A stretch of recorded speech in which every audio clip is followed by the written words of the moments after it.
নীরবতা।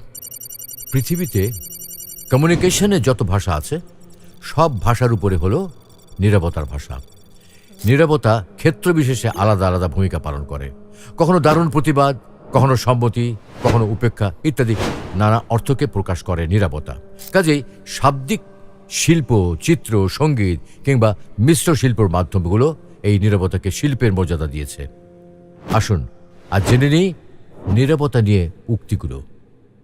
নীরবতা একটা উপহার, এর সারমর্মকেও মূল্য দিতে শিখুন। না বুঝে কথা বলার চেয়ে বিষয় বুঝে শান্তভাবে কথা বলা ভালো।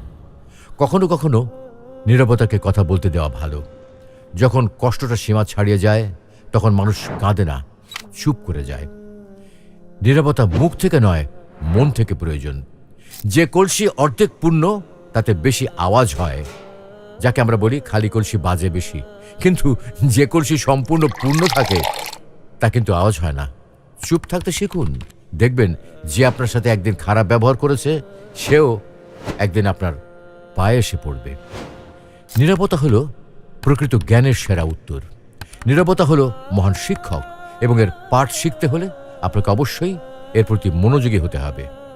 তুমি যদি সঠিক হও তাহলে তা প্রমাণ করার চেষ্টা করো না, চুপচাপ বসে থাকো, সময় সব জবাব দিয়ে দেবে। উত্তেজনা কোনো বিষয়ের সুষ্ঠু সমাধান নয়, নীরবতায় গভীর ভালোবাসার আসল বহিঃপ্রকাশ। সুসময়ের নীরবতা হলো সবচেয়ে কমান্ডিং অভিব্যক্তি। একজন শান্ত মানুষের সংকল্পকে অবমূল্যায়ন করবেন না। নীরবতা কথা বলে যখন শব্দ নিজে থেকে চুপ হয়ে যায়। জীবনের তাড়াহুড়োতে যখন আপনি অনুভব করতে শুরু করেন যে আপনি কোথাও হারিয়ে গেছেন, তখন কিছুক্ষণ শান্তভাবে বসে থাকলে আপনি আবার সঠিক পথে হাঁটা শুরু করতে পারবেন। কথা বলার জন্য যে শক্তি আর যোগ্যতার প্রয়োজন, চুপ থাকার জন্য তার চেয়ে অনেক বেশি শক্তি আর যোগ্যতার প্রয়োজন হয়।